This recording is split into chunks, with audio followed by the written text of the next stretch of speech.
성경 보겠습니다. 다니엘서 4장 17절입니다.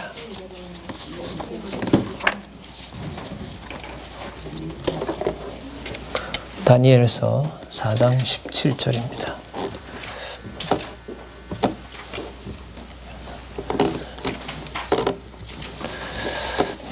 제가 읽겠습니다.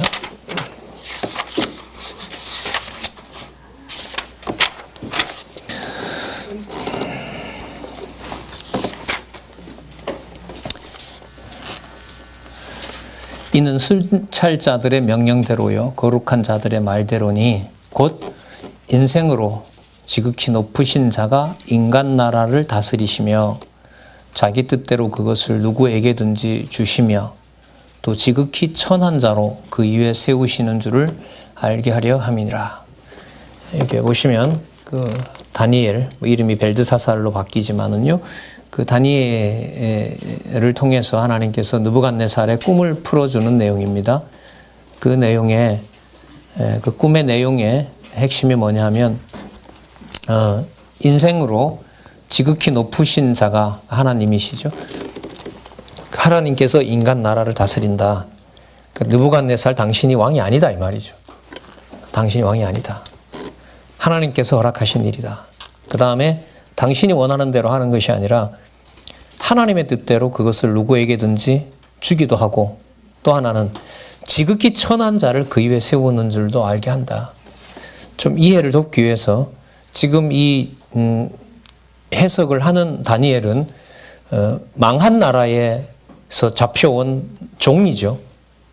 유대 나라의 종인데 하나님께서 이제 이 일을 통해서 다니엘을 바벨론의 총리로 세워놓습니다.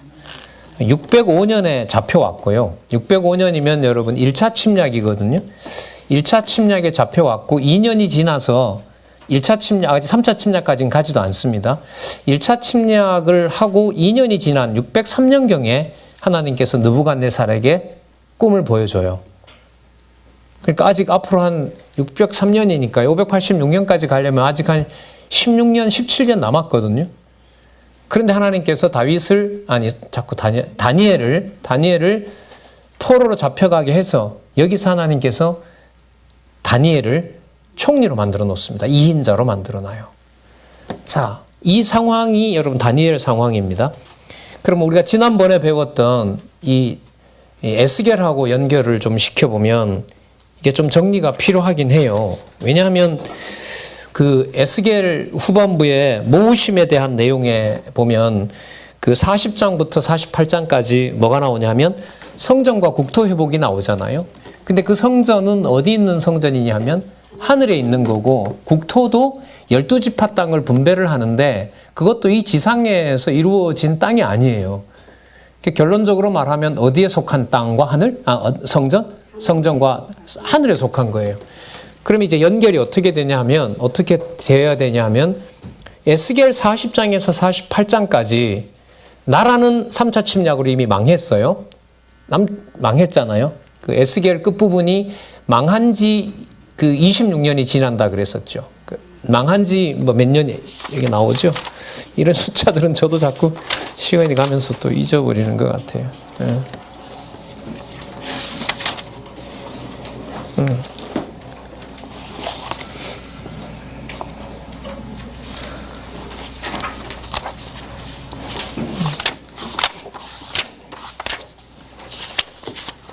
40장에 몇 장이죠? 몇 절이죠?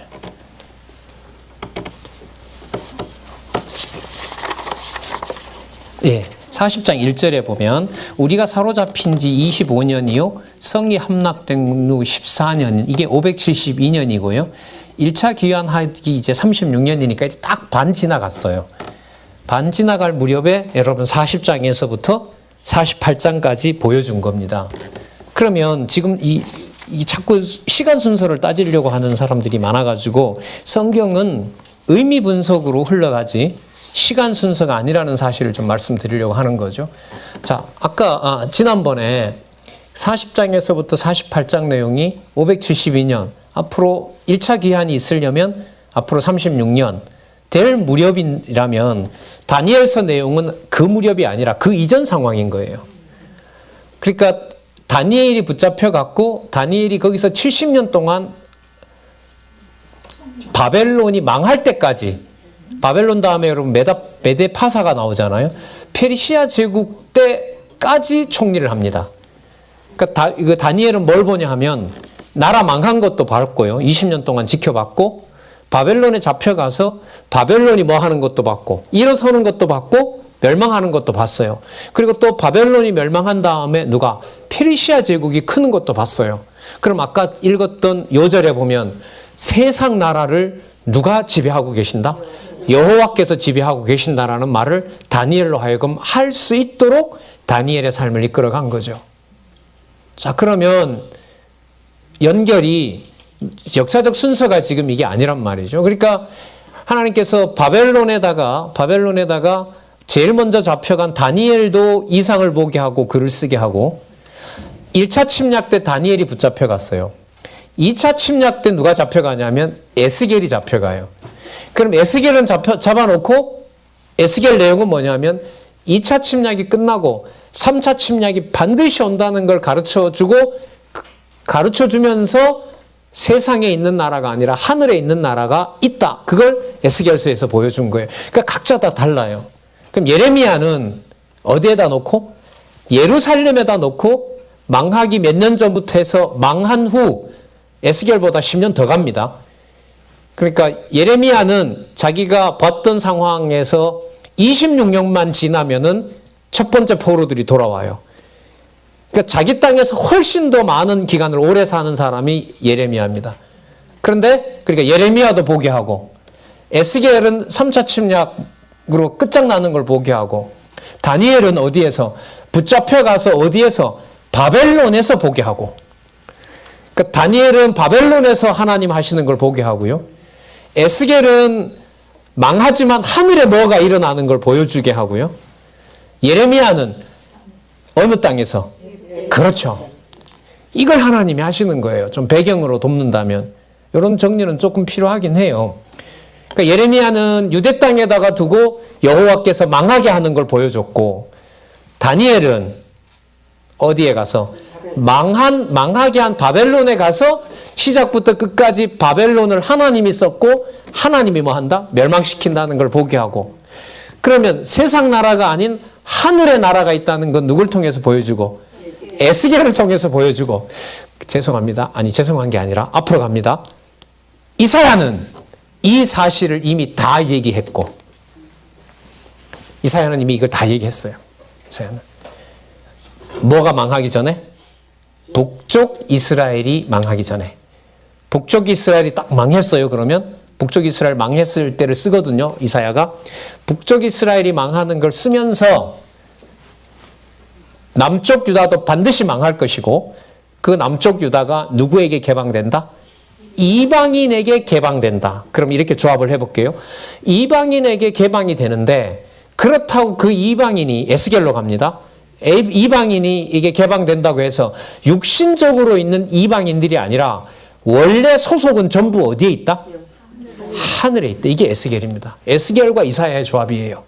그럼 다니엘은 뭐냐 하면, 다니엘의 주제가 세상 나라를 멸하고 성민 나라를 세우심이잖아요. 그러면 세상 나라를 멸한다라고 하는 것은 아수르 제국부터, 지금 잘 보세요. 아수르 제국부터 페르시아 제국 바벨론 봤죠? 바벨론 다음에 뭘 봅니까? 페르시아 제국을 보잖아요. 그 모든 세상 나라를 멸하면서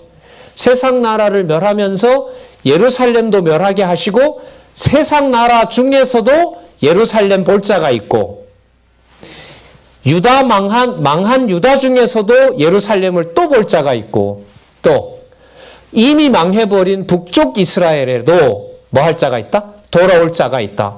근거가 뭐냐라고 물으면 에스겔서 40장 끝에 48장에 가면 이미 망해버린 12지파에게도 하늘에서는 뭐가 남아있다? 분배할 땅이 남아있다. 그러면 예수님께서 오셔서 두로와 시돈 지방에 가서 나는 이스라엘 위해서 왔다 그러니까, 두로 지방에 있는 가나안 여인이 뭐라고 합니까? 주인도 개도 주인의 상에서 떨어지는 걸 먹습니다. 예, 부스러기를 먹습니다. 그 여자의 믿음이 위대하도다. 이렇게 예수님이 평가한단 말이죠. 그러면 예수님이 말씀은 나는 유대인을 위해서 왔다고 했지만은 어떻게 보면 테스트하는 거죠. 그 여자에게. 그랬더니 그 여자가 말로는 개도 주인의 상에 떨어진 걸 먹습니다. 제가 개 같은 이방인이지만 먹습니다. 그럼 거기 나오진 않지만 우리가 선지서를 안다면 이방인 여인의 입장에서는 그거 예수님 구약에 이미 선지서에 약속되어 있는 거 당신 아시지 않습니까? 우리에게도 주셔야 됩니다. 그러면 성경대로 요구를 한 거죠. 그래서 제가 자꾸 말씀드리는 거 있잖아요. 마태복음 마지막 장 마지막 절 28장 마지막 절에 가면 너희가 온 족속으로 제자를 삼아. 그럼 온 족속은 누구 다 들어와요? 이방과 유다가 다 들어오죠. 그걸 예수님이 모를 리가 없단 말이죠. 이 선지서를. 그리고 그 선지서를 바탕으로 그리스도께서 가시면서 본인이 할 수도 없고 본인이 빨리 가야 되는 성령께서 오셔서 사도행전 1장 8절 뭐가 임하시면 성령이 임하시면 권능을 받고 이렇게 되죠. 예루살렘과 온 유대와 사마리아 땅끝까지. 여러분 그 구절을 여러분 신약에만 가서 할 수가 없어요. 너무너무 아쉬운 거죠. 그러면 다니엘서는 뭐냐면 그렇게 세 제국이 망하는 걸 보면서 그 나라고 유다가 없어지는 걸 보고 이방인이 유대에 오는 것도 보고 유대의 그 다윗으로 봤을 때는 아니 다니엘로 봤을 때는 참 신기할 거예요.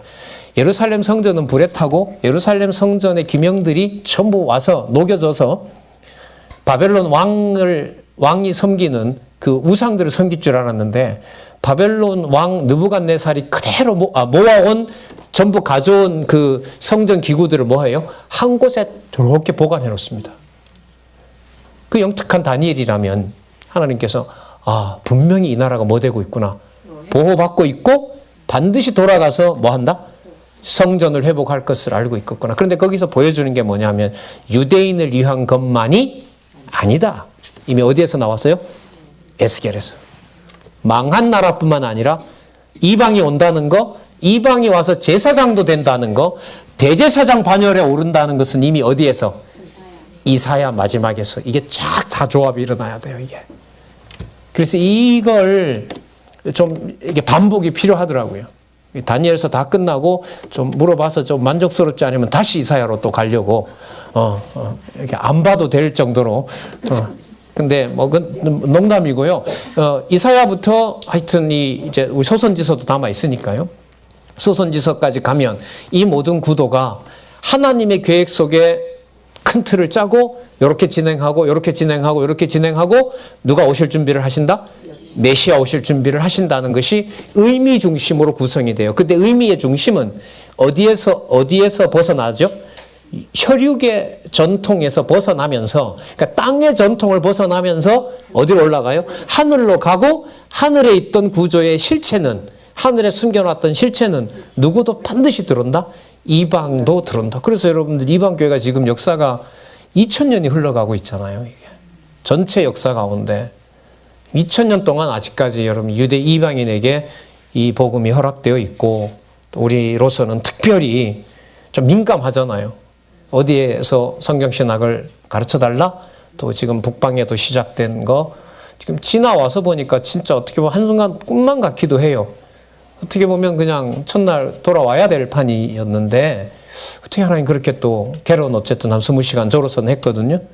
또 창세기는 일권 번역해서 갔고요. 그래서 다음에 또 시간도 이미 되어 있고 또 다다음 주에 일본 가잖아요. 참 안 내켜요. 이래저래 사실 저는 우리 장로님이 계시겠지만 참 싫어요. 그 나라에 발을 닿는다는 것 자체가 우리 일본 계신 장로님이 말씀을 듣고 싫은 건 싫은 거죠. 근데 그게 내 마음대로 안 돼요. 안 되잖아요, 이게. 예? 안 되잖아요. 저로서는 개론 이번에 나온 걸 처음으로 강의를 내가 하기 싫은 별로 가고 싶지 않은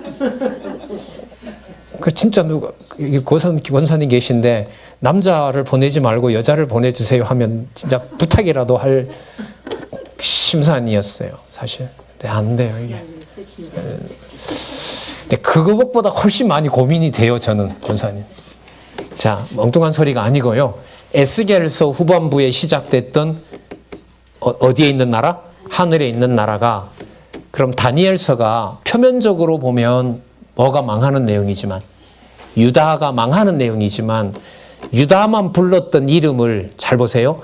다니엘을 바벨론의 총리로 세우면 다니엘을 통치를 받는 바벨론은 누구 이름을 안 부를 수가 없게 돼요. 여호와의 이름을 안 부를 수가 없죠. 거기서 많은 또 그 시험들을 통과하게 하잖아요. 그래서 역사적 과정이 막 그 배경이 중첩되어 있지만 논리적으로 연결을 하면 정확합니다. 그러니까 이방에게 열어줬고 이방에게 뭐까지? 제사장까지 해주겠다는 약속이 예레미야에 와서 철저하게 자녀를 잡아먹는 일까지 씨를 말리는가 했더니 에스겔에 오면 마른 뼈로도 만들어낼 것이라고 확증을 해주고, 이 말이 좀 그렇지만 어쩔 수 없네요. 그 과정을 이렇게 가니까 입속에 들어가도 돼요. 이제 어떤 방식으로 낳는 게 아니니까. 그렇죠. 육의 몸으로 낳는 게 아니기 때문에 얘부터 내가 만들겠다는 거죠. 이방인을 어떻게 유대인으로 바꿉니까? 그 드로시돈에 만난 가나안 여인처럼 개 같은, 그럼 개를 어떻게 사람으로 바꿔요? 바꿀 수가 없잖아요. 근데 그걸 지금 어디에 사고 계세요? 선지서에서 지금 해가고 있는 거예요. 해가고 있습니다. 그게 여러분 다니엘서입니다. 예. 로마 제국까지 쭉 가는 그 내용들을 한번 살펴보도록 할게요. 그래서 그 6210페이지에 보시면 첫 번째 줄에 6209페이지 밑에서 두 번째 줄부터 볼게요. 세 번째 줄. 죄송합니다. 6209페이지 밑에 세 번째 줄. 여호와 하나님께서 창세 전에 영원한 작정에 따라 뜻을 정하신 말씀에 기초하여 첫 아담에게 실체적인 3대 언약을 세우셔서 둘째 아담, 마지막 아담이죠. 아담을 통하여 무슨 나라? 성민 나라를 세워주실 것과 이스라엘 열조에게 모형적인 3대 언약을 세우셔서 이스라엘 자손을 통하여 누구를? 무엇을? 성민 나라를 세워줄 것을 언약하셨습니다. 여러분 여기서 우리가 좀 공부를 했으니까 이스라엘 자손을 통하여라고 하는 게 바로 선지서 내용입니다. 그럼 이스라엘 자손을 통하여라는 게 어떤 거냐 하면 때리고 뭐예요? 이방도 함께 싸매게 하고 뽑았지만은 누구도 들어오게 하고 이방도 들어오게 하고 흩었지만은 하늘에 뭐가 있고 모이는 천국이 있고 여기 오면 반드시 세상 나라가 멸하는 것 같아도 하늘에 있는 그 성민 나라는 반드시 이 땅에 온다? 반드시 온다. 언제 오느냐? 네 짐승 끝날 때 로마 제국 한가운데에 오게 된다. 자, 그러므로 이게 12소선지서로 넘어갑니다. 그러므로 남쪽 유다도 그렇고 북쪽 이스라엘도 그렇고 성건축이 될 때도 그렇고 모든 역사가 북쪽 이스라엘이든 남쪽 유다든 성전 회복이든 모든 것이 바로 무엇의 징조냐?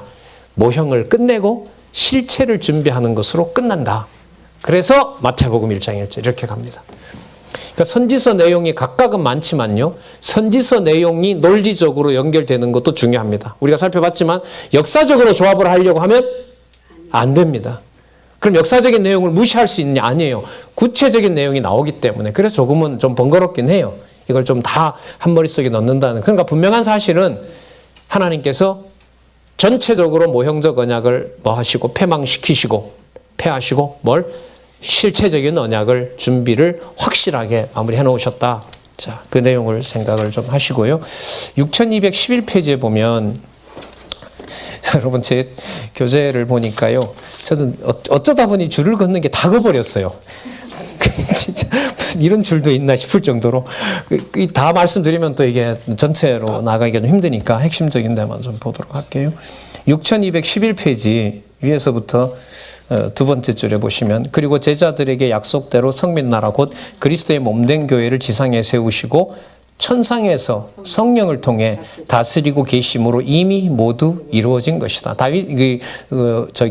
다니엘의 내용은 이미 이루어진 겁니다. 이거 왜 이런 말을 하시냐면 다니엘을 가지고 여러분 종말론자들이 그 장난을 죄송합니다. 장난이죠. 그러니까 억지로 풀어서 막 끼워 맞추려고. 저도 그 중학교 다닐 때 이 다니엘서 저기 여의도에 있는 그 교회 목사가 썼던 책을 그 선배가 보더라고요. 니도 한번 이거 읽어보라고. 거기 보면 이제 그 당시에 우리가 반공국가였잖아요. 그 당시에 반공국가고 소련이 뭐가 등장을 하고 왜 미국하고 소련이 미사일 경쟁을 하고 그게 그 다니엘대로 다 이루어졌다는 거예요. 뭐 그럴듯해요 보니까. 뭐 소련이 왜 부상하고 뭐 이런 게 다 나오더란 말이죠. 그러니까 그걸 지금 여기서 차단하려고 하는 거예요. 신약까지 안 와요 이건. 다니엘서는 어디에서? 예수 그리스도 오심으로 다 완성된 거예요. 그래서 이 부분을 지금 강조하고 있는 겁니다. 자, 그 다음에 밑에서부터 하나 고달락요.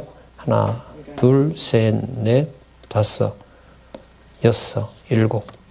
이러한 역사 섭리는 찾으셨습니까? 둘, 넷, 여섯, 일곱 번째 줄. 이러한 역사 섭리는 장차 메시아가 심판주로 재림하셔서 어두운 세상 나라 권세를 모두 진멸하시고 영원한, 여기 수식 하나가 붙었네요. 무슨 나라? 성민. 영원한 성민 나라. 그럼 영원한 나오면 우리는 좋죠. 앞으로 어디로 가면 돼요? 이미 배웠던 에스겔로 가면 되죠. 저자가 그걸 의도하고 썼는지는 모르겠어요. 그렇게 표현이 안 나와 있으니까. 그러나 성경적 원리에 따르면, 흐름으로 오자면 영원한 성민 나라라는 말을 하려면 앞부분에 뭘 봐야 돼요? 에스겔 안 보면 안 되죠. 에스겔 보려면 또 뭘 봐야 돼요? 예레미야 봐야 되고, 예레미야 앞에 또 뭐도 봐야 되고. 당연하죠. 이사야 후반부를 보지 않고 어떻게 영원한 성민 나라를 말할 수가 있습니까? 여러분, 그리스도가 알아도 우리보다 더 잘 아셨지. 우리보다 모를 리가 없잖아요. 다 당신 얘기인데. 그 얘기를 이제 한마디를 하려고 했으니 3년 동안 또 커리큘럼을 맞춰놓고 얘기하려고 하니 예수님 얼마나 속이 터지겠어요. 깨닫고 못 깨닫고는 예수님 자기 몫은 아니었거든. 누가 와서 깨닫게 하니까? 성령께서. 무조건 쏟아내 놓는 거예요, 예수님은. 나중에 성령께서 오시면 정리 다 된다. 그래서 여러분, 예수님이 하신 말씀이 얼마나 많았고 많이 보여줬는지 요한복음 마지막 장 마지막 절에 가면 이 외에 그가 말한 것을 다 기록하자면 세상 어디에도 기록한 것을 보관할 수가 없었더라. 그러니까 어마어마하게 많은 거죠. 그러니까 말씀하는 거, 생활한 거 일일이 다, 그러니까 하루 24시간을 3년 동안 매일 적는다고 생각을 해보세요. 전부 그게 예수가 누구라는 증거? 메시아라는 증거. 그 중에 3분의 1은 어디에 언약이? 이사야부터 말라기까지 선지서의 내용을 이루신 선지자직임에 의한 성지 저거 아니에요, 사실. 저게 자꾸 확증이 돼요. 마태복음에 선지자직임부터일까? 선지서로 끝났으니까. 너무 쉬운가요? 엄청나다고 봐요, 저는. 이게 보통 사건이 아니에요. 지금 여러분 신학교에 가보니까요, 저 순서 때문에 난리들이에요. 3직 중에 뭘 앞세우지? 이게 여러분 혼돈이 생깁니다. 왕직을 앞세우잖아요. 왕직을 앞세우면 제사장직으로 넘어가는데 좀 걸림돌이 있습니다. 왜냐하면 왕은 죽으면 돼요, 안 돼요? 진짜 왕이면? 안 되죠. 근데 왕이 죽는단 말이에요. 처참하게 죽어요. 그러면 좋다. 앞으로 세워요. 제사장직을 올려놔요. 제사장직으로 가서 희생을 당하는데, 희생을 당하면 그럼 부활했다 하십시다. 그럼 왕이 됐잖아요. 왕이 됐으면 세상의 악을 뭐 해야 돼요? 없애야죠. 근데 악이 더 득세하잖아요. 설명이 안 돼요, 또 이게. 안 돼요. 선지자직은 모호하죠. 그럼 선지자가 목사는 아니잖아요. 교황도 아닌 거고. 그럼 이 선지자직은 뭐지? 왜요? 오순절 성령 운동의 그 왜곡된 오순절 운동 때문에 성경을 깨닫게 하시는 성령의 사역은 몰라요. 하룻밤 이렇게 이렇게 체험하고 성령께서 임하신다는 걸로 알지. 이렇게 말하고 서로 여러분들 듣고 저는 전하고 또 여러분들 가서 전하고 하는 그 사이에 그 일을 누가 하시는 일이다? 보혜사 성령께서 하신다는 감각이 없는 거예요. 그러면 왕은 왕직대로, 제사장직은 제사장직대로, 선지직은 선지직대로 각각 다 분리가 돼서 뭐 할 수 없어요? 모을 수가 없어요. 근데 이게 처음부터 마태복음부터 떨어져 나가거든요, 이게. 자, 영원한 선민 나라. 자, 이것도 한번 기억할 개념이고요. 하나님 나라를 드러내실 섭리에 대한 예표로서의 모형과 그림자이며 장차 메시아가 만왕의 왕권을 가지고 재림하실 것에 대한 여호와의 언약궤시다. 자, 앞부분에 나타난 이 다니엘의 성민 나라, 세상 나라를 멸하시는 내용은 사실 크게 어렵지는 않아요. 근데 순서를 저희들이 좀 볼 필요가 있는데요. 자, 1장 1절 일단 아까 말씀은 드렸지만 좀 확인하도록 할게요. 1장에서부터 2장까지 네 나라를 멸한다는 내용이 나타납니다. 야, 여러분, 이게 참 재밌죠. 이게 앞으로 뭐 하지도 않았는데, 그렇죠. 이제 바벨론이 시작하는데 다가올 나라까지 다 설명을 해요. 이 말은 세상 나라 누가 다스린다? 그렇죠. 자, 거기서요, 여기서 머물면 안 되고요. 에스겔을 빨리 가지고 와야 돼요. 세상 나라를 멸하는 이유가 세상 나라에 누굴 보여주려고 한다? 여호와 이름 보여주려고 하고 거기에 누가 있다? 분배받을 자기 백성이 있다. 그래서 어디에 온다? 로마라고 하는 이방 땅에 오신다. 여러분, 만왕의 왕이 오려면 어디서 태어나야 돼요? 정상적이고 상식적인 거라면. 그렇죠. 예루살렘에서 태어나야죠. 예루살렘에 태어나야죠. 예루살렘에. 로마 제국의 한가운데서 그렇게 오시면 안 돼요. 예수님 예루살렘에서 태어났죠? 아니잖아요. 베들레헴에서 태어났죠. 그건 이제 그 답은 나중에 소선지서 미가서에 가서 또 나와요. 이게 다 연결이 돼요. 하나씩 하나씩. 자, 내 나라 멸하는 거 선지자 불렀던 시기 한번 볼까요? 1장 1절. 유다 왕 여호야김이 이에 있은지, 이 사람이 1차, 2차 침략 때 있었죠. 2차 침략 때 죽고요. 제3년에 여기가 605년입니다. 바벨론 왕 느부갓네살이 예루살렘에 이르러 거기를 에워쌌더니 2절에 보세요. 누가요? 이 여호와거든요. 이게 이른바 아도나이라는 거예요. 이게 아도나이. 여호와의 다른 이름인 요 주는 여호와는 아니더라고요. 4번에 보니까 아도나이. 여호와 하나님께서 이렇게 되겠죠. 주께서 유다 왕 여호야김과 하나님의 전 기구의 얼마를, 이게 1차니까요. 얼마예요? 3차 침략 때는 다 맡기죠. 불태우고 다 맡기는데 누구의 손에 붙여요? 그의 손. 그의 손은 누구 손일까요? 아니요. 바벨론과 느부갓네살에게 바친 거죠. 누가 붙였다고요? 여호와께서. 그가 그것을 가지고 신할 땅 자기 신의 묘에 이르러 그 신의 보물창고에다 둬요. 그럼 못 건들죠, 누구든. 이게 누구 방법이라고요? 끝나는 줄 알았는데. 그러니까 왜 예레미야에 보면 빨리 달려들지 말고 독립전쟁 하지 말고 빨리 뭐 해라. 그냥 빨리 따라가라. 하는 게 사는 거다. 그럼 이제 나라가 뺏기는데 뭘 따라가라고 하느냐 이러면서 이제 막 나라가 소란스러워지잖아요. 그때 잡아가죠. 초년 넷을 잡아가는데, 자, 6절에 보면 그들 중에 유다 자손 곧 다니엘과 하나냐와 미사엘과 아사랴가 있었더니 원래 이름이고요.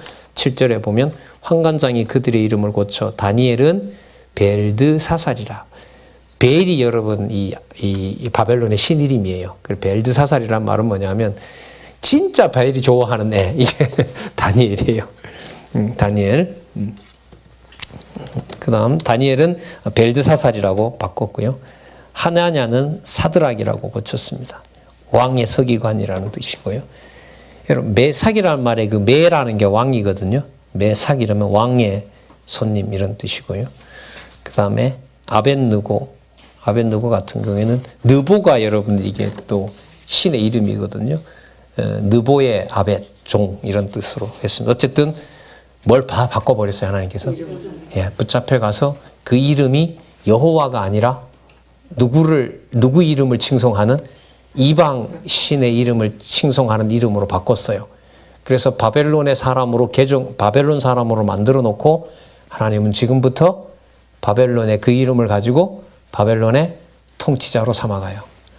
다니엘은 그렇게 키워가고요. 다니엘의 세 친구들도 지방 장관이 되죠.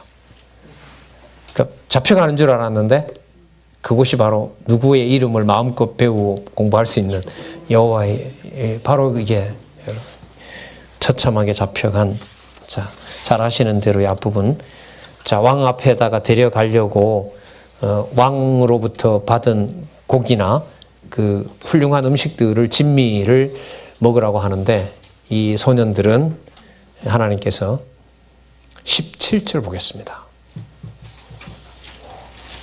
자, 우리가 안 먹어도 하나님께서 우리를 보호하실 것이다.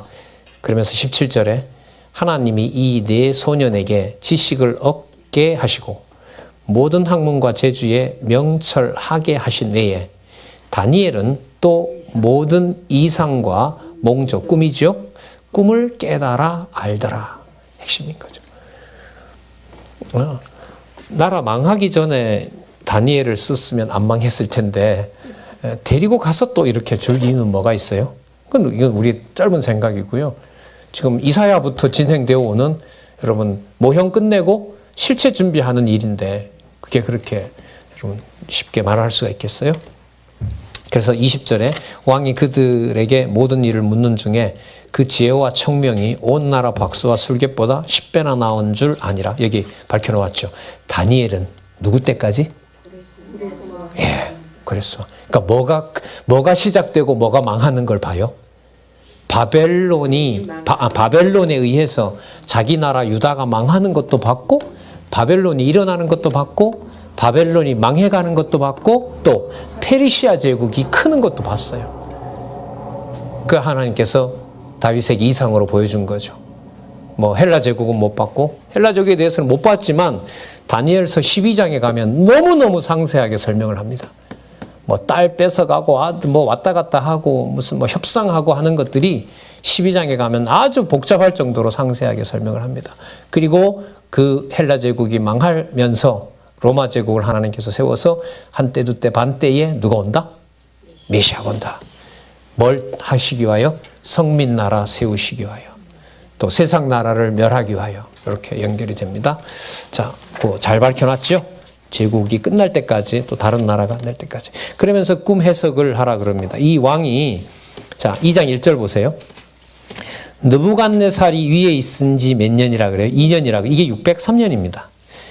603년이에요. 여러분, 그 에스겔을 맞춰보면은요, 그 30년 후에, 그러니까 1호부터 31년 후가 에스겔에게 이상을 줘요.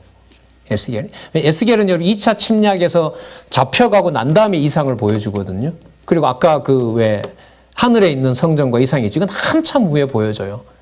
그러니까 이게 순서로 보면 뭐가 먼저? 이게 다니엘이 먼저죠. 근데 그 순서로 조합하시면 안 된단 말이죠. 여기서 핵심은 뭐냐면 세상 나라를 하나님께서 뭐 한다? 누가 다스린다 여기? 이거 내가 다스린다. 이거 지금 얘기하려는 거고 성민 나라 증거하려는 게 목적이기 때문에 자, 쭉 설명을 합니다. 뭐 잘 아시는 내용들이니까요. 또 지난번에 제가 다루었습니다. 왕이 아주 고약한 주문을 합니다. 꿈 얘기를 하지 안 하고요. 꿈도 말하고 해석도 하라 이럽니다. 그럼 누가 합니까? 그죠? 하나님 하시는 일이죠. 그래서 꿈 얘기하면 너네들 그 살아나기 위해서 나한테 또 거짓말 이래저래 막 둘러댈 거니까 꿈까지 얘기를 해라. 그리고 난 다음에 너희들이 해석을 해라. 예. 못하겠다. 그럼 널 다 죽이겠다. 자, 16절 볼까요? 2장 16절. 다니엘이 들어가서 왕께 구하기를 기한하여 주시면, 시간을 좀 주시면 왕에게 그 해석을 보여드리겠나이다. 그리고 다니엘이 집에 갑니다. 그리고 기도합니다. 18절. 기도하는 게 아니고요. 하늘에 계신 하나님이 이 은밀한 일에 대하여 긍휼히 여기사 자기 동무들과 자기 다니엘과 동무들이 바벨론의 다른 박사와 함께 죽임을 당치 않게 하시기를 그들로 구하게 하니라. 이제 친구들이 모여서 하나님 여기에서 벗어나게 해달라고.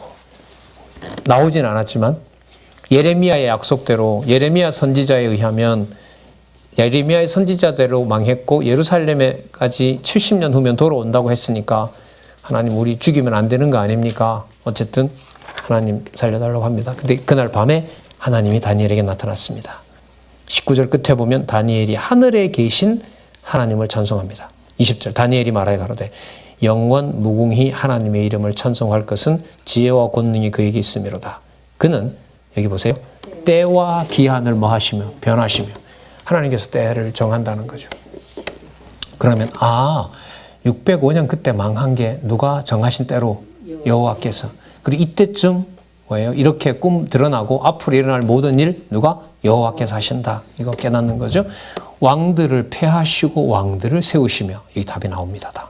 왕들을 폐하고 왕들을 세우고 지혜자에게 지혜를 주시고 지식자에게 총명을 주시는도다. 그는 깊고 은밀한 일을 나타내시고 어두운 데 있는 것을 아시며 또 빛이 그와 함께 있도다.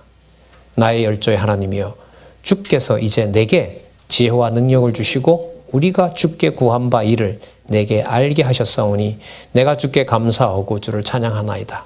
곧 주께서 왕의 그 일을 내게 보이셨나이다 하니라. 하나님께서 그렇게 하셨다. 내용을 뭘 봤는지는 뒤에 가서 이제 왕 앞에서 설명을 한다고 보면 되죠. 자, 그 내용은 네 나라가 나타난다는 건데요. 어디를 보시냐면 뭐 우리 하도 반복을 많이 해서 바벨론 다음에 페르시아, 페르시아 다음에 헬라, 헬라 다음에 로마 이렇게 그 나라를 이미 우리가 알고 있으니까요. 2장 28절 한번 보겠습니다. 오직 은밀한 것을 나타내실 자는 하늘에 계신 하나님이시라. 그가 느부갓네살 왕에게 후일에 될 일을 알게 하셨나이다. 왕의 꿈 곧 왕이 침상에서 뇌 속으로 받은 이상은 이러하니라 하면서 쭉 설명을 합니다. 왕 31절에 왕이요 신상 하나 보셨는데 32절에 보시면 신상이 되게 크고요. 우상의 머리는 정금이고요. 아주 깨끗한 금이고 자 가슴과 팔은 은이고 배와 넓적다리는 노시고 종아리는 철입니다. 네 등분합니다. 근데 그 발을 설명을 하는데 얼마는 철이요 얼마는 진이다 막 섞여 있어요.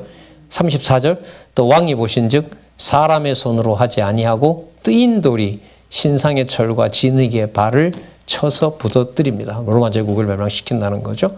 35절 때에 철과 진흙과 녹과 은과 금이 다 부서져 여름 타적 마당에 겨와 같이 되어 바람에 불려간 곳이 없었고 우상을 친 돌은 태산을 이루어 온 세계에 가득하였나이다. 우상을 친 돌 메시아의 돌이죠. 진리의 말씀이 온 세계에 가득하다는 너무너무 환상적인 얘기를 해줍니다. 여러분 이거 그냥 우리가 뭐 많이 보던 다니엘 이렇게 보시지 말고 이게 에스겔 후반부하고 관계가 돼야 안 돼요? 되죠. 꽉 차 있는 성전에서 나오는 샘물이 모든 땅을 뭐합니까? 다 하고 그 12지파 분배된 바깥에 누가 또 있어요? 이방인들을 딱 부르기로 이미 다 되어 있잖아요. 그 연장선상에서 다니엘에게 보여줬던 네 제국의 신상을 붙여야 됩니다. 따로 떼면 안 됩니다. 이게 따로 떼면 안 돼요. 그래서 이제 신상의 그 나라들에 대해서 쭉 얘기를 하시는데 이 부분은 자 37절 한번 볼게요. 왕이요 왕은 열왕의 왕이라 하늘의 하나님이 나라와 권세와 능력과 영광을 왕에게 주셨습니다. 모든 인생의 만물들까지 왕에게 다 주셨습니다. 그러면서 첫째, 셋째 쭉 설명을 합니다. 우리 알고 있던 대로 그 네 나라 일단 정리를 하고요. 로마 제국과 관련된 걸 특별히 한번 볼게요. 42절부터 볼게요. 그 발가락에 얼마는 철이요, 얼마는 진흙인즉 그 나라가 얼마는 든든하고 얼마는 부서질만 해요. 우리로서는 이게 다 이루어진 겁니다. 거의. 자, 싹 다 이루어진 거죠. 로마 제국이 여러분 두 번 망하거든요. 478년에 망해요. 그 반달족에 의해서 게르만족, 독일 민족의 조상들에서 망하고요. 그로부터 1000년 후에 동쪽에 지금 터키 땅이죠. 1453년에 또 한 번 망해요. 그러니까 1000년 로마 제국이 결국은 1453년에 망하는데 이스탄불에 있던 이스탄불에서 그 동로마 제국이라고 보통 얘기를 하죠. 동로마 제국이 망하면서 그 다음에 따라오는 게 뭐냐 하면 유럽의 종교개혁입니다. 그렇게 정리하시면 돼요. 그러니까 역사 속으로 보더라도 로마 제국이 망하는 것과 뭐와 연관이 돼요? 뭐하? 진리의 복음이 만방에 펼쳐지는 것하고 관계가 됩니다. 이런 역사를 좀 이렇게 기획 시리즈로 좀 신문에 좀 교구하고 있는데 그리고 로마가 두 개가 망하니까 로마 한번 또 세우자고 야베 족속들이 또 한 번 로마 제국을 세우려고 해요. 그게 세 번째 로마라고 했고 그걸 150년 전에 세우려고 했던 왕이 러시아에 있었던 상트페테르부르크라고 권사님은 잘 아시겠네요. 유명한 문화 음악 도시잖아요. 상트페테르부르크를 바로 그 러시아의 황제가 여기가 세 번째 로마다 이렇게 세우려고 해요. 끊임없이 그 사람들은 로마 제국을 재건하려고 합니다. 근데 성경에 보면 이미 그건 끝난 거예요. 더 이상 설칠 수가 없습니다. 야베스의 이름은 창대한다 그랬죠. 잘 먹고 잘 살아요. 야베 쪽은 끝까지. 그런데 누구 이름은 못 불러요? 여호와의 이름은 셈족이 불러요. 지금 그 일에 판도가 일어나고 있는 겁니다. 엄청난 일이 벌어지고 있는 거죠. 예를 들면 이제 우리 셈족에게 있어서 복은 여호와의 이름을 부르는 겁니다. 신기하잖아요. 오늘도 말씀드렸고 오늘도 우리 장로님이랑 소장님 모시고 말씀드렸지만은 신약에 여호와 이름을 넣어서 번역하는 일이 시작되는 어떤 그런 일들이 지금 자꾸 일어나고 있어요. 그럼 신약에도 여호와 이름 부르면 노아에게 얘기했던 대로 누구의 하나님을 찬양하라? 셈의 여호와를 찬양하라. 이루어지는 거죠. 이러면 이제 돌아가는 거예요. 저쪽 서남아시아로, 예루살렘으로. 우리로서는 결혼이 가서 번역이 되어 있고요. 그러니까 살면 살수록, 요즘 이 시대를 살면 살수록 다니엘에서 얘기했던 세상 나라를 멸하고 뭐예요? 성민 나라가 어떻게 서는지에 대한 것들이 근거를 두고 복음서에 또 서신서에 성령에 의한 성취 속에 이루어져 가는 걸 우리가 살펴볼 수가 있죠. 자, 개념이 막연히 뜨는 것이 아니라 구체화된다는 걸 말씀을 좀 다시 드리고 싶고요. 44절에 보시면 이 열왕의 때에 하늘에 하나님이 한 나라를 세우시리니 이것은 영원히 망하지 아니할 것이요 그 국권이 다른 백성에게로 돌아가지도 아니할 것이요 도리어 그 모든 나라를 쳐서 멸하고 영원히 설 것이라. 여러분 요 내용이 메모하셔도 돼요. 6장 이후에 나타납니다. 이제 구체적으로 6장으로 넘어가면 성민 나라를 세우시는 것하고 관계가 되죠. 자, 그때 가서 이제 살펴보도록 할게요. 계속 이제 제시하고 그 다음 내용을 보여주시고, 맞죠? 6장부터 뭐가 시작이 돼요? 성민 나라 세우심이 시작되거든요. 그래서 이 부분에 44절을 잘 보시기 바랍니다. 그 다음 왕이 이렇게 대답해요. 47장에 보시면 47절에 왕이 대답하여 다니엘에게 이르되 너희 하나님은 참으로 모든 신의 신이요 모든 왕의 주제시로다. 내가 능히 이 은밀한 것을 나타내었으니 내 하나님은 또 은밀한 것을 나타내시는 자시로다. 왕이 이에 다니엘을 높여 귀한 선물을 많이 주며 세워 바벨론 모든 박사의 어른을 삼았으며, 왕이 또 다니엘의 청구대로 사드락과 메삭과 아벳느고를 바벨론 도의 일을 다스리게 하였고, 그렇죠, 통치자 삼은 거죠. 다니엘은 어디에? 왕궁의 2인자가 되고요. 여러분 포로를 데려다가 뭘로 삼아버렸어요? 그게 핵심적인 권력으로 만들어 놓고 누가 하시는 일? 여호와께서 세상 나라를 멸하고 성민 나라 세우시는 일을 지금 여호와께서 해가시는 겁니다. 여러분 그 다음에 이 내용들이 재밌게 전개가 되는데요. 바벨론 왕 느부갓네살 입에서 진짜 왕은 누구라고 그 고백을 하게 했어요? 여호와라고 나왔죠. 그런데 죄송합니다. 인간적으로 이 멍청한 인간이 자기 신상을 세우자고 하는 일에 헷가닥해 버려요. 물론 이제 하나님께서 계략에 빠져들게 하는데, 왜냐하면 3장 1절 보세요. 신상을 봤는데 그걸 만들려고 하는 것 같아요. 아마 느부갓네살 왕이 금으로 신상을 만들었으니 고는 60, 광은 6, 그것을 바벨론 도에 두라 평지에 세웠더라. 이게 영화 같은 데 보면 이게 한 30m 돼요. 그러니까 어마어마한 우상을 세워 놓는 거죠. 그 영화 같은 데 보면 이걸 전쟁터마다 끌고 다녀요. 뭐 고증했는지 안 했는지는 모르는데 바벨론이 전쟁하러 갈 때마다 이 30m 되는 우상을 수천 명이 끌고 다닙니다. 그때 마지막에 멸망할 때 이제 이 신상이 박살이 나는 거죠. 하여튼 뭐 어떤 영화 봤는데 기억이 나는데, 그럼 아까 말하고는 다르죠. 누구만 왕이라 그래 놓고 자기 여호와만 왕이라 해 놓고, 그리고 또 이 신상을 세우게 되는 거죠. 왜 세워야 되느냐? 이 타락해야 돼요. 이 나라가 여호와를 섬기면 안 돼요. 이 바벨론 제국은 여러분 아시는 것처럼 요한계시록에 가면 성도의 피까지 제물로 삼고 그 장사 품목에 넣는 그 나라를 뭐라고 부릅니까? 음녀 바벨론이라 부르잖아요. 그런 것처럼 이 바벨론의 유혹은 엄청납니다. 이게 잔인하기도 잔인하지만은, 자, 여기서 일이 일어나게 되죠. 신상에 절을 해야 된다라고 하고, 다니엘을 미워하던 이 고관들이 다니엘의 친구들을 가만 보니까 그 신상에 뭐 합니까? 절을 하지 않죠. 그래서 죽이려고 하는 내용들이 나타납니다. 자, 우리 상세하게 지난번에 했으니까요. 부분만 한번 볼까요? 그 유명한 구절이네요. 16절에 보면 3장 16절에 3장 16절에 보시면 사드락과 메삭과 아벳느고가 왕에게 대답하여 가로되 느부갓네살이여 우리가 이 일에 대하여 왕께 대답할 필요가 없나이다. 만일 그럴 것이면 왕이여 우리가 섬기는 우리 하나님이 우리를 극렬히 타는 풀무 가운데 능히 건져내시겠고 왕의 손에서도 건져내시리이다. 18절 그리 아니하실지라도 타 죽는다 하더라도 왕이여 우리가 왕의 신들을 섬기지 아니하고 왕의 세우신 금신상에 절하지도 아니할 줄을 아옵소서. 느부갓네살이 분이 가득하여서 낯을 변합니다. 자기를 무시했다고 집어 던지라 그럽니다. 근데 여러분 이 재밌는 일이 벌어져요. 여기 보면 분명히 그 낯빛을 변하고 분노했다 그랬죠. 그죠? 예. 자, 시간이 지났어요. 그걸 던지던 자들이 오히려 불에 타가지고 죽게 되는 일이 벌어지고 얼마나 뜨겁게 했는지 28절 한번 볼까요? 아니 27절 보겠습니다.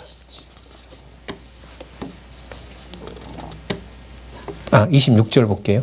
느부갓네살이 극렬히 타는 풀무 아구 가까이 가서 불러 가로되 지극히 높으신 하나님의 종 사드락과 메삭 아벳느고야 나와서 이리로 오라. 죄송합니다. 이 인간이 다 차 죽었을 거라고 할 거 아니에요. 아까 여러분 분노한 경우로 보면 이 세 친구가 뭐 하기를 원해요? 죽기를 원해요. 근데 26절 이거는 뭔가 보세요. 이게 지극히 높으신 하나님의 종 사드락과 메삭과 아벳느고야 나와서 이리로 오라. 그러면 이 말은 뭐냐 하면 살아 있었으면 좋겠다 이거 아니에요. 응?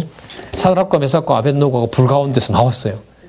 방백과 수령과 도백과 왕의 모사들이 모여 이 사람들을 본즉 불이 능히 그 몸을 해하지 못하였고 머리털도 그슬리지 아니하였고 고의 빛도 변하지 아니하였고 불탄 냄새로 없었더라. 28절 느부갓네살이 말하되 가로되 사드락과 메삭의 아벳느고의 누구를 하나님을 찬양할지라다. 여러분 여기서 주어를 느부갓네살로 놓으면 안 돼요. 이렇게 흘러가게 하시고 이 지금 기록을 누구에게 맞춰요? 여호와께서 하시는 일을 내다 맞춰야 됩니다.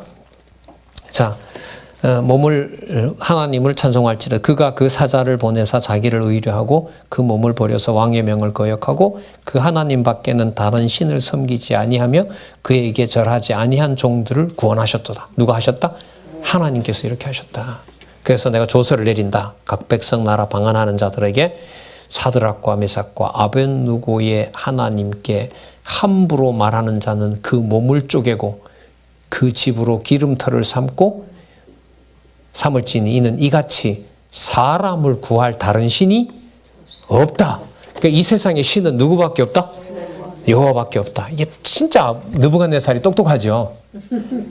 이렇게 보시면 안 돼요. 이게 이런 유학이 굉장히 많잖아요. 성경에서. 아니에요. 여호와께서 하시는 일입니다. 그러면서 느부갓네살이 뭐라고 말하냐면 4장 2절에 지극히 높으신 하나님이 내게 행하신 이적과 기사를 내가 알게 하기를 즐거워하노라. 3절 한번 보세요. 이게 지금 느부갓네살이 하는 말입니다. 대제국의 제왕 느부갓네살이 크도다 그 이적이여 능하도다 그 기사여. 누가 행하시는 기사? 여호와께서 행하시는 기사. 그 나라는 누구 나라가 영원한 나라가 아니라 바벨론 제국이 영원한 나라가 아니라 이 나라가 영원한 나라라. 여러분 아까 그 다니엘에게 이상을 보여줄 때 이미 거기에 나타났었죠. 하나님께서 그 나라가 뭐 하리라? 영원한 나라라고 얘기를 해줬단 말이죠. 그리고 그 권병은 대대에 이르노라. 권병은 여러분 통치권을 말합니다. 지배권을 말한다고 보시면 돼요.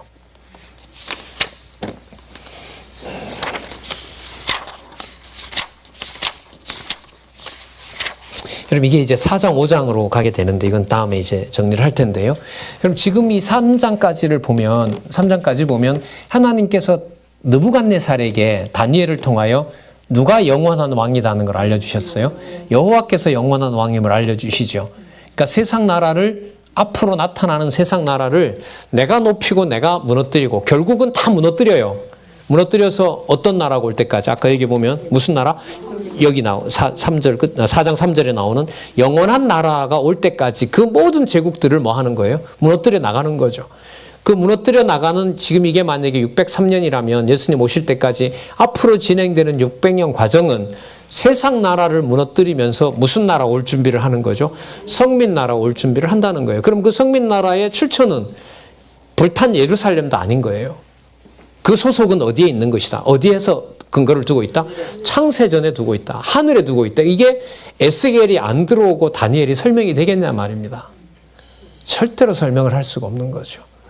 그러면 제가 어떤 시간에도 얘기했지만 땅에 언제 누구에게 무엇이 구체적인 사건을 성경에 기록을 할 때는 그걸 왜 기록을 한다?